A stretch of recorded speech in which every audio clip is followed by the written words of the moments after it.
It started as a simple question, but became one of Silicon Valley's great success stories. It's become in some ways like the pulse of the internet.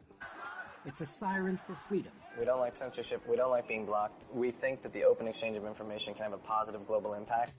A politician's bullhorn. And a cyber red carpet for celebrities reaching out to their fans. To be a successful startup, you need two fundamental things. You need great founders, and you need a great opportunity. Blogging pioneer Evan Williams, with Biz Stone and original inventor Jack Dorsey, found that opportunity in Twitter, which has grown to over 175 million registered users who tweet an average of 95 million times a day. It has traveled everywhere, but the flight was not always smooth. Some pretty dark times, and a lot of entrepreneurs would have quit.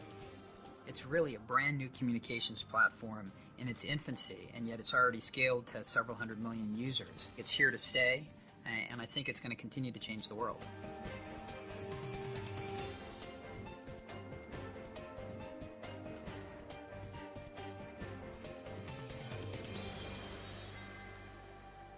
Welcome and hello. We're here to talk about Twitter. T-W-T-T, Twitter. The product is a short burst of information, 140 characters or less, called a tweet. If you still aren't clear what exactly that is, or why it's important, you're in good company. Even Russian President Dmitry Medvedev needed a little help. I'm now in Twitter, and this is my first message. It wasn't just his first tweet. It's a sign of Twitter's global influence that it was also his first stop on his first trip to the United States. Twitter was started by these three men, Evan Williams, Biz Stone, and Jack Dorsey. At the end of 2010, a round of funding valued the company at $3.7 billion. Tim O'Reilly is a publisher and trend spotter in the world of technology. These guys did something not because they knew exactly where it was going to go, but because they thought it was a good thing in and of itself. Those are, I think, often the real game changers. Twitter's co-founder is blogging trailblazer Evan Williams. The best and worst of Evan are two sides of the same coin. Mike Maples is the founder and managing partner of the venture capital firm Floodgate, an early investor in Twitter. I think he's stubborn in the pursuit of the ideas he cares about. But the thing that I've come to appreciate over time is he is driven by that belief. The son of a farmer, Williams was born in 1972 and raised on the family farm near Clarks, Nebraska. Meg Hurahan has known Williams since the late 90s. He was the third of 4 children, and his dad and his father liked going hunting, and Evan's a vegan. So I think that's kind of the sense of how he fit in rural Nebraska. There's not a lot of soy-drinking vegans on the farms near where he grew up. Williams' passion wasn't farming. It was web design and programming. After a year and a half at the University of Nebraska, he dropped out and drifted from various technology jobs and startups. I started my first internet company in Nebraska in 1994, which required first explaining what the internet was. Ohm Malik is the founder of technology blog GigaOhm and has been writing about the web for over a decade. You don't go to school to be an entrepreneur. You either have it or you don't, right? And F seems to have it, right? Like you're born with this. The skill to see opportunities is innate. It's in your DNA. And I think F belongs to that category of people who just know what is happening. He took that entrepreneurial spirit west to the Mecca for technology geeks, Northern California. His first job there was working for Tim O'Reilly. He always had opinions about how things could be better. He wasn't satisfied with the status quo. Ev was not shy about letting us know what he thought wasn't working and how we could do a better job. Within a year, Williams moved on to writing computer code as an independent contractor for companies like Intel and Hewlett-Packard. In San Francisco, he teamed up with software contractor Meg Hurahan. My very first impression was he was kind of dorky because he had just gotten this keyboard to put his Palm Pilot on, and it was like an external keyboard you could mount the Palm Pilot on, and he was kind of excited that he had just gotten his keyboard. They became a couple and started a company together, Pyra Labs. This is my desk, very messy. When we started Pyra, it was 1999. It was right in the height of the dot-com boom. It was a really exciting time to be in San Francisco. Pyra Labs' product was a web program designed to manage projects, keep track of to-do lists, and assemble contacts. One small feature was a Williams-invented tool to make it easy to update an online personal journal, at the time known as a weblog. And then as a joke, a friend of ours sort of decided he wasn't going to call it weblog, he was going to call it blog. Williams saw a new product. Evan's really good with names and branding and stuff. He said, we should call it Blogger. Blogger.com became a sensation. Really couldn't believe it. You know, every day there would be more traffic on the website, more users signing up, and you would say, well, this has got to be it. It can't possibly continue at this rate. And the next day there'd be more people. Ryan Single is a staff writer at Wired.com. Nobody really knew what blogs were, right? This was kind of a new thing. He had this idea he wanted an easy way to publish online, write an article, write something short about their lives, and publish it. And this was a new phenomenon. Blogging was this brilliant additional layer that made it possible for somebody to work just with the content, just with the images. They didn't have to do anything technical. So it really made the web for everyone. But the big idea from the small startup wasn't enough to keep it afloat. It then hit an iceberg. The market crash of 2000 spelled disaster for many in Silicon Valley. People were panicked. .com started to fail. We weren't prepared for how quickly everything would really kind of shut down. We ran out of money. I left because I was tremendously stressed and freaked out and like 5 figures in debt, and the business relationship between myself and Evan was totally frayed and horrible.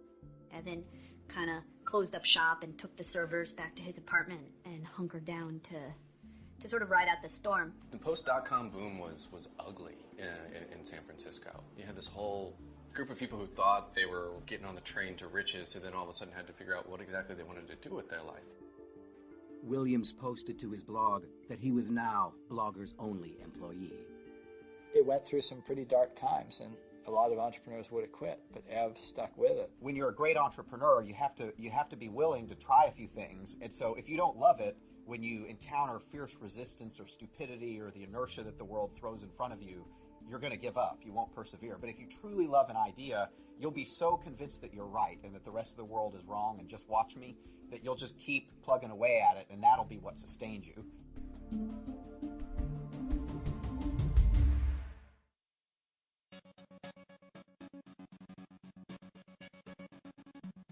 Evan Williams was running Blogger.com by himself.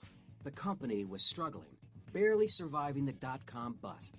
He had nothing but a great idea when he got a call from an industry giant. He called his former partner, Meg Hurahan, with the news. He said, are you sitting down? And I said, yeah. He said, no, really, are you sitting down? And I said, yeah, I'm sitting. He said, we've agreed to be acquired by Google. The amount of the sale was never disclosed. It's like playing in a double-A league, and then all of a sudden, you get a call from the Yankees that they're I want you to come play in the playoffs.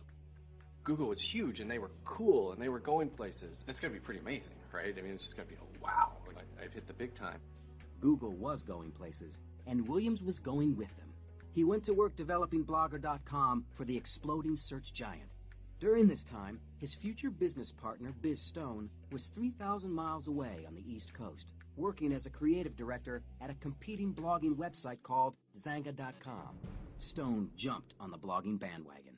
Lou Kerner is vice president of social media research at Wedbush Securities. Young kids in particular, they start all of the social media revolutions, and they were the early entrants into blogging, just blogging about their lives, and Xanga provided one of the early platforms for kids to do that.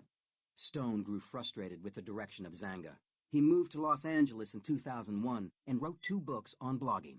For Stone, Google also came calling and hired him to help them develop their new acquisition, Blogger.com.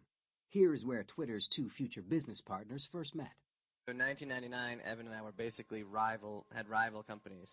And Ev sent me a note that says, how about you come work here for me? So the first time we actually met was when he picked me up at the airport to take me to work. But their time at the company was limited. After less than 2 years at Google, Williams walked away in October of 2004. He had never really gone to work for anyone or worked at a company. He's an inventor. He's an entrepreneur. He's not one to probably, want to have bosses or managers or work really within a structure. He wants to be able to build the things that occur to him when they occur to him. By the end of 2004, Williams wrote a business plan for a new internet startup called Odeo, a podcasting company that would distribute and publish audio on the web. He raised $5 million from some of the biggest names in angel money and venture capital, including Google backer Ron Conway, Lotus founder Mitch Kapor, and his old boss, O'Reilly media chief Tim O'Reilly. Ev, having had a success with Blogger, found it relatively easy to raise angel money and VC money around the idea that podcasting was going to become a next generation of blogging. Stone left Google and joined Williams at Odeo. But the young company suffered a devastating blow. Odeo hit a glass wall named Apple. Mike Maples invested $25,000 in Odeo. We were going to take podcasting to the masses. Well, a week after he gets my check, Apple gives podcasting away on iTunes. And when you're giving podcasting away and all of the playback devices are iPods, it's not clear there is a business anymore.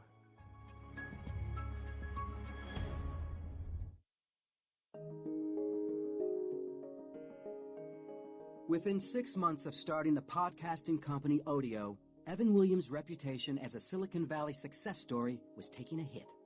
Thanks to Apple's iTunes, Odeo's web music distribution venture was dead in the water. And by the end of 2005, everyone in Silicon Valley knew it. I didn't really think much of Odeo. I just didn't. I thought the idea of a podcasting company was just quite marginal. I never quite believed Odeo was the right fit for Evan because the podcasting model didn't seem to align well with his passions. While the company's prospects looked dim, there was help on the horizon. Enter Jack Dorsey. In 2005, Dorsey was running his own startup. A map fanatic and self-proclaimed computer geek, he was consumed with perfecting software systems for sending or dispatching messages instantly. For 911 emergency centers and couriers and taxis and whatnot. The concept that came out of this was this very simple, here's where I am, here's what I'm doing. Anyone who's interested can follow along in real time. For years, Dorsey had been looking to explore the potential of a dispatch system that could help friends stay connected. After a chance encounter with Williams, he thought he saw his opportunity. At that point, I needed to get a real job and write a resume, and I'm a very low-level programmer, and I've always loved that aspect, but I wanted to do something different, and I had read about Ev from his success at Blogger. Over lunch at this children's playground, the idea for Twitter was hatched. Dom Segola, then a software engineer at Odeo, was at the meeting. We climbed to the top of the slide and sat down and started eating. And Jack couldn't contain himself. He had to describe the idea right off the bat. The simplest thing that we can do is for me to be able to send out a message from my phone and have other people to be able to read it in real time. This idea that we'd have a friendship dispatch for important information, non-emergency information, to your friends and family. Dorsey pressed Williams to let him try it, saying, let's just do that. It's so simple to program. We could do it maybe in 2 days. Williams gave him 2 weeks. Dorsey asked Biz Stone to help develop the graphics and visual elements. 2 weeks later, they had something. We built a system to immediately take a message. So you could have a $20 Nokia phone, send a message that I'm in the middle of Central Park in New York City watching the geese pass by on the lake, and it would go out instantly to all your friends in real time. On March 21st, 2006, Dorsey sent the first message. The product worked, but the friendship dispatch system needed a catchier name. Noah Glass, a co-founder of Odeo, scoured the Oxford English Dictionary and came across Twitter, short bursts of information, or tweets from birds. It was the most perfect thing, because it's exactly what we were doing. Williams bought out of Odeo, forming a new company which became Twitter in April of 2007. The move cost him $2 million. Evan said to me, literally, we just don't think we have a business here. And rather than just spend all of your money and try to come up with something new or keep the plate spinning, I'm just going to give you your money back. And in fact, a lot of the people that I invested in Odeo with took their money back and chose not to invest in Twitter. And Twitter is the investment, by the way, where if you passed on it, it mocks you every day. Evan Williams was chairman of the board, Biz Stone was creative director, and the soft-spoken Jack Dorsey was Twitter's first CEO.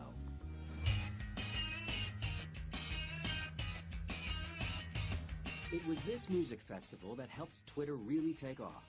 In 2007, at the annual South by Southwest Music and Technology Festival in Austin, Texas, Twitter broke out with the public.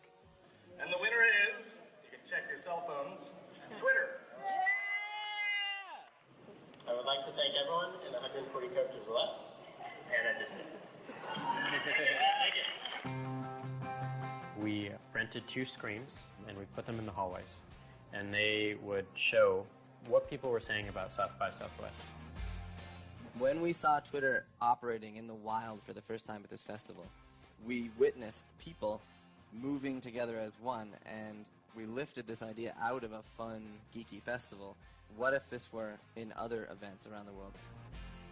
Twitter had met its tipping point. During the festival, usage tripled from 20,000 tweets a day to 60,000 tweets a day. Twitter just showed up in the world at a time when there was a demographic shift in how computing was being used, when computers were no longer productivity tools but social tools that enabled expression. It quickly became a vehicle for sharing what am I reading now, what am I thinking now, where am I now, who am I seeing now. But Williams and his team weren't prepared for how many people wanted to share. As Williams later told Charlie Rose, some have suggested for a while there, maybe still, you had a problem with crashing because there was so much usage. We did. We had a terrible first year and a half, actually, where the site went down a lot and was slow a lot. And it took us a long time to get out of that. That almost killed us, I think. With Twitter experiencing growing pains, Williams blogged that the company needed a more focused approach from a single leader. Original inventor Dorsey stepped down as CEO, and Williams took over. Twitter found itself on everyone's radar, and that included one very interested potential competitor. It was kind of looking like Facebook was going to be pushed off to the side.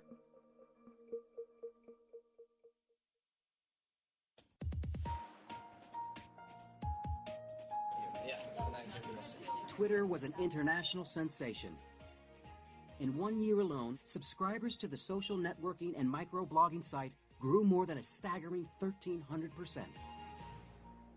What do you think about all the attention here on Twitter? What's this attention? That got the attention of Facebook's Mark Zuckerberg.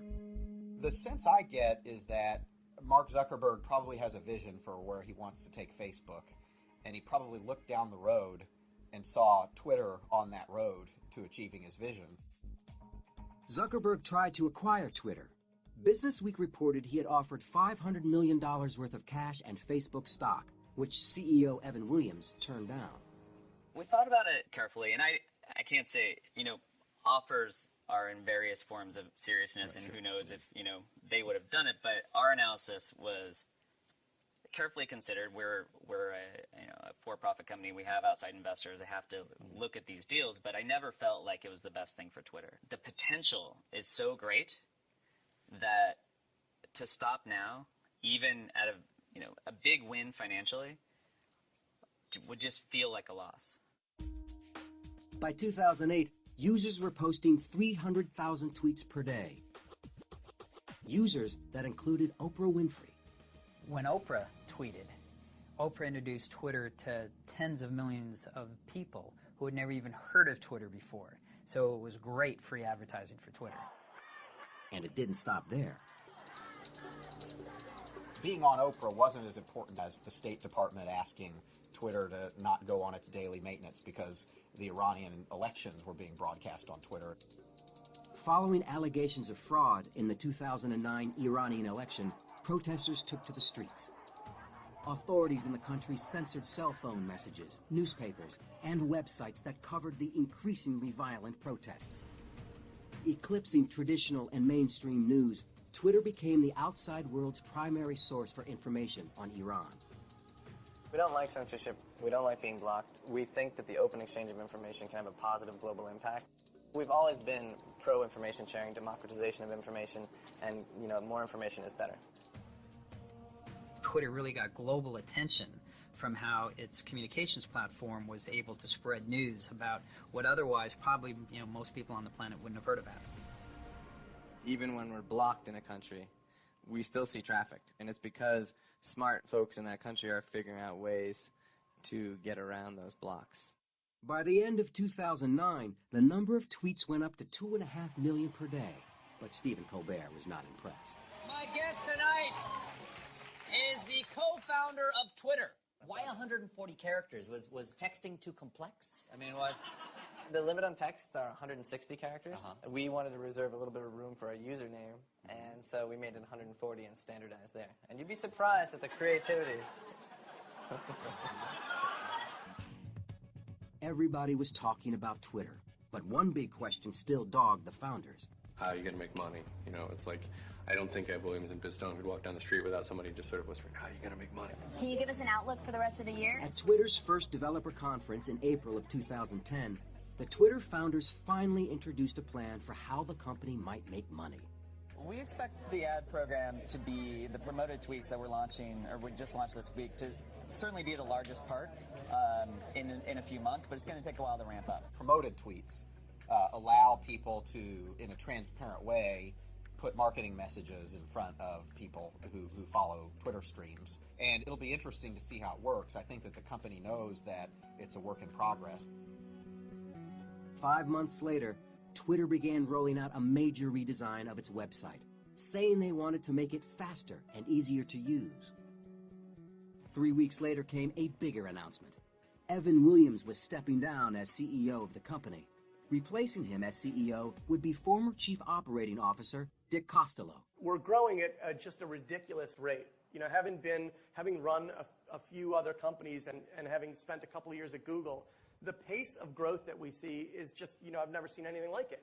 Dick Costolo, long-time known quantity in Silicon Valley, the operations guy. Even though he's Chief Executive Officer, he's really still the operations guy. Evan's, he's an idea guy, but he's not a CEO kind of a guy.